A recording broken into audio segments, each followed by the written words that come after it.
ನಮಸ್ಕಾರ ಕೇಳುಗರೆ, ಇದು ನಿಮ್ಮ ನೆಚ್ಚಿನ ಹಾಗೂ ಮೈಸೂರಿನ ಮೊಟ್ಟ ಮೊದಲ ಸಮುದಾಯ ಬಾನುಲಿ ಕೇಂದ್ರ ಜನಧ್ವನಿ. ಇಂದಿನ ಕನ್ನಡ ಟಿಪ್ಪಣಿ ಕಾರ್ಯಕ್ರಮದಲ್ಲಿ 5ನೇ ತರಗತಿ ಪಠ್ಯಕ್ಕೆ ಸಂಬಂಧಿಸಿದಂತೆ ನಾನು ಮತ್ತು ಹುಂಚಿ ಮರ ಈ ಕುರಿತು ಕಾರ್ಯಕ್ರಮವನ್ನು ಪ್ರಸ್ತುತಪಡಿಸಲಿದ್ದಾರೆ ಮೈಸೂರಿನ ಡಯಟ್ ಉಪನ್ಯಾಸಕರಾದ ಶ್ರೀಮತಿ ಭಾಗ್ಯ ಲಕ್ಷ್ಮಿರವರು.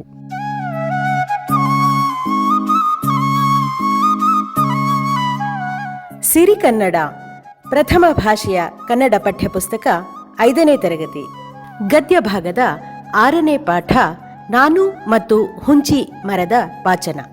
ಈ ಗದ್ಯ ಭಾಗದ ಲೇಖಕರು GH 12 ಮಠ. ಶ್ರೀ ಗುರುಸಿದ್ದಯ್ಯ ಹುಚ್ಚಯ್ಯ 12 ಮಠ ಅವರು 1940ನೇ ಇಸ್ವಿ ಮಾರ್ಚ್ 13ರಂದು ಹುಬ್ಬಳ್ಳಿಯಲ್ಲಿ ಜನಿಸಿದರು. ತಂದೆ ಹುಚ್ಚಯ್ಯ ಅವರು, ತಾಯಿ ಅನ್ನಪೂರ್ಣಮ್ಮ ಅವರು. 1963ರಲ್ಲಿ ಕರ್ನಾಟಕ ವಿಶ್ವವಿದ್ಯಾಲಯದಲ್ಲಿ MA ಪದವಿ ಪಡೆದ ಇವರು ಇಳಕಲ್ಲಿನ ಶ್ರೀ ವಿಜಯ ಮಹಾಂತೇಶ್ವರ ಕಲೆ, ವಿಜ್ಞಾನ ಹಾಗೂ ವಾಣಿಜ್ಯ ಮಹಾವಿದ್ಯಾಲಯದಲ್ಲಿ ಕನ್ನಡ ಪ್ರಾಧ್ಯಾಪಕರಾಗಿ ಕಾರ್ಯನಿರ್ವಹಿಸಿದರು. ಕವನ, ಕಥೆ, ನಾಟಕ, ಕಾದಂಬರಿ, ವಿಡಂಬನೆ, ವಿನೋದ, ಸಂಪಾದನೆ, ವ್ಯಕ್ತಿಚಿತ್ರಣ ಮುಂತಾಗಿ 80 ಪುಸ್ತಕಗಳನ್ನು ರಚಿಸಿದ್ದಾರೆ. ಅವುಗಳಲ್ಲಿ ಸೋಮ ಸಾಕ್ಷಾತ್ಕಾರ, ಪಂಚಾರತಿ, ಮಹಾತಪಸ್ವಿ, ಬಂಡೆದ್ದ ಬಾರಕೋಲು, ಹೋಳಿ ಮುಂತಾದ ಕೃತಿಗಳು ಸೇರಿವೆ. ಮಹಾತಪಸ್ವಿ, ಹೋಳಿ ಮುಂತಾದ ಕೃತಿಗಳು ಚಲನಚಿತ್ರಗಳಾಗಿಯೂ ಪ್ರಸಿದ್ಧಿ ಪಡೆದಿವೆ. ಪ್ರಸ್ತುತ ನಾನು ಮತ್ತು ಹುಂಚಿ ಮರ ಈ ಕಥೆಯನ್ನು ಕನಕಾಂಬರಿಯೊಂದಿಗೆ ಕಂಪಿನ ಪಯಣ ಎಂಬ ಸಣ್ಣ ಕಥೆಗಳ ಸಂಕಲನದಿಂದ ಆಯ್ದುಕೊಳ್ಳಲಾಗಿದೆ. ಮಕ್ಕಳೇ, ನಮ್ಮಲ್ಲಿ ಅನೇಕ ಬಗೆಯ ಮೂಢನಂಬಿಕೆಗಳು ಬೀಡುಬಿಟ್ಟಿವೆ. ಹಾಗಾಗಿ ಅನೇಕ ಮಾಡಬಾರದ ಕೆಲಸಗಳನ್ನು ನಾವು ಮಾಡುತ್ತಿರುತ್ತೇವೆ. ಪರಿಸರ ನಾಶ ಮಾಡುತ್ತೇವೆ. ಯಾವುದೇ ವೈಜ್ಞಾನಿಕ ಸತ್ಯವನ್ನು ಕಂಡುಕೊಳ್ಳಲು ಪ್ರಯತ್ನಿಸುವುದಿಲ್ಲ.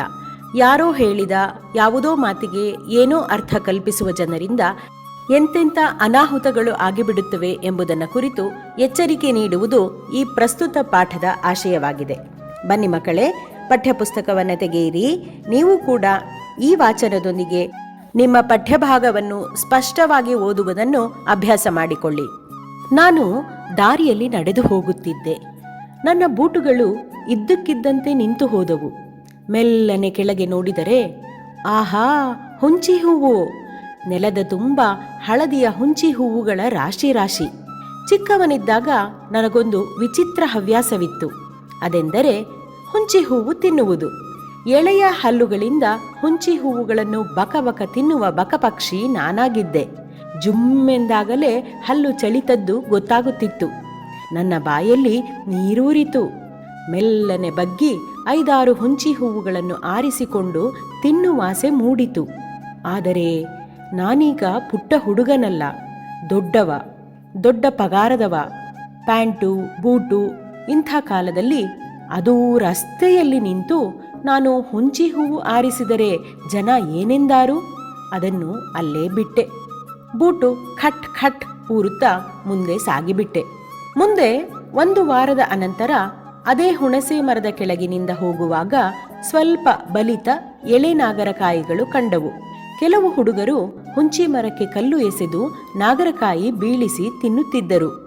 ನನ್ನ ಬಾಯಲ್ಲಿ ಹಂಡೆ ನೀರು ಛಿಲ್ಲೆಂದು ಚಿಮ್ಮಿತು. ಆ ಹುಡುಗರಿಗೆ ಜಬರಿಸುವ ನೆಪದಲ್ಲಿ ನಿಂತು ಅವರಿಗೆಂದೆ, ಲೇ ಲೇ, ಕಲ್ಲು ಹೊಡಿಬ್ಯಾಡ್ರಿ, ಯಾರು ತಲೆ ಹೊಡಿಬೇಕಂತ ಮಾಡಿದ್ದೀರಿ? ನನ್ನ ಗದರಿಕೆಗೆ ಆ ಹುಡುಗರು ಅಂಜಿ ದಿಕ್ಕಾಪಾಲಾಗಿ ಓಡಿಬಿಟ್ಟರು.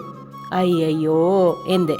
ಅವರು ತೂರಿದ ಕಲ್ಲು ನೇರವಾಗಿ ನನ್ನ ತಲೆಗೆ ಬಡಿದಿದ್ದರೂ ನಾನು ಬೇಡ ಅನ್ನುತ್ತಿರಲಿಲ್ಲ. ಅಷ್ಟು ಪ್ರೀತಿ ನನಗೆ ಹುಂಚಿಕಾಯಿಯ ಮೇಲೆ. ಸ್ವಲ್ಪ ದಿನಗಳ ಅನಂತರ ಅದೇ ಮರದ ದಾರಿಗೆ ಬಂದೆ. ಅಬ್ಬಾ, ಇನ್ನೂ ಒಂದು ವಿಚಿತ್ರ ಕಂಡೆ.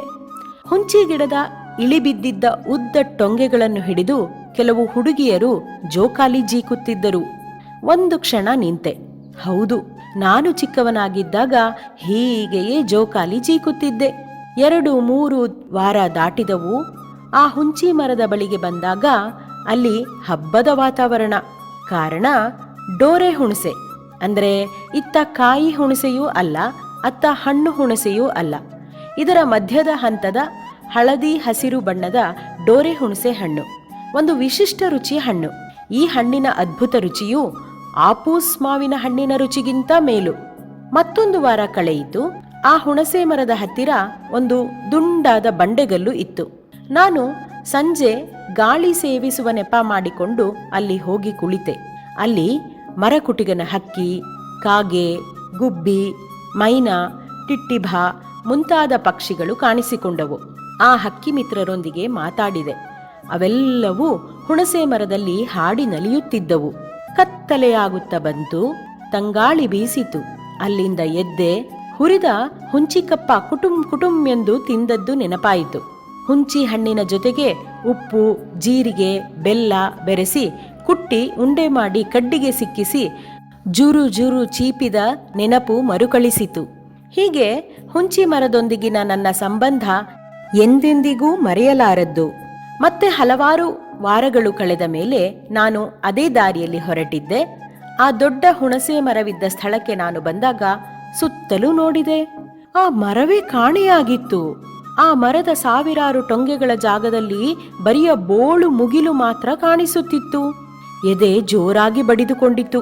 ಅಲ್ಲಿ ಆಟ ಆಡುತ್ತಿದ್ದ ಒಬ್ಬ ಹುಡುಗನನ್ನು ಕರೆದು ಕೇಳಿದೆ, ಏ ತಮ್ಮ, ಇಲ್ಲಿ ಹುಂಚಿ ಮರ ಇತ್ತಲ್ಲ, ಏನಾಯ್ತು? ಆತ ಸಪ್ಪೆ ಮುಖ ಮಾಡಿಕೊಂಡು ಹೇಳಿದ, ಕಡಿದ್ಬಿಟ್ರು. ಹಾ ಕಡಿದ್ರೆ? ಯಾಕೆ ಯಾಕೆ ಒಂದೇ ಉಸಿರಿನಲ್ಲಿ ಕೇಳಿದೆ. ಹುಂಚಿ ಮರದಲ್ಲಿ ದೆವ್ವಗಳು ಇರ್ತಾವಂತೆ, ಅದರಲ್ಲಿ ದೆವ್ವ ವಾಸ ಮಾಡ್ತಿತ್ತಂತೆ, ಅದಕ್ಕ ಕಡಿದ್ಬಿಟ್ರು ಸಾವ್ಕಾರ್ರು. ಆ ಹುಡುಗ ಆಕಾಶವನ್ನು ನೋಡುತ್ತಾ ಕಂಗಾಲಾಗಿ ನಿಂತು ಬಿಟ್ಟನು. ಮೇಲೆ ಬಿಸಿಲು, ಕೆಳಗೆ ಬೋಳು ನೆಲ. ಅಷ್ಟು ಕಾಲ ನಾನು ಪ್ರೀತಿಸುತ್ತಿದ್ದ ಹುಣಸೆ ಮರ ಅಂದು ಕಾಣದಾಗಿತ್ತು. ಮೂಢನಂಬಿಕೆಗೆ ಬಲಿಯಾಗಿತ್ತು. ಎಲ್ಲೋ ದೂರದಿಂದ ಅದೇ ಹುಣಸೆ ಮರ ಕೂಗಿಕೊಂಡಂತೆ ಭಾಸವಾಯಿತು. ಮನುಷ್ಯರು ಯಾಕೆ ಹೀಗೆ ಮಾಡ್ತಾರೆ? ಕೆಳಗರೆ ಇವತ್ತಿನ ಕನ್ನಡ ಟಿಪ್ಪಣಿ ಕಾರ್ಯಕ್ರಮದಲ್ಲಿ ನಾನು ಮತ್ತು ಹುಂಚಿಮರ ಕುರಿತು ಕಾರ್ಯಕ್ರಮ ಬಿತ್ತರಗೊಂಡಿತು. ಕಾರ್ಯಕ್ರಮದ ಪ್ರಸ್ತುತಿ ಮೈಸೂರಿನ ಡಯಟ್ ಉಪನ್ಯಾಸಕರಾದ ಶ್ರೀಮತಿ ಭಾಗ್ಯಲಕ್ಷ್ಮಿರವರು.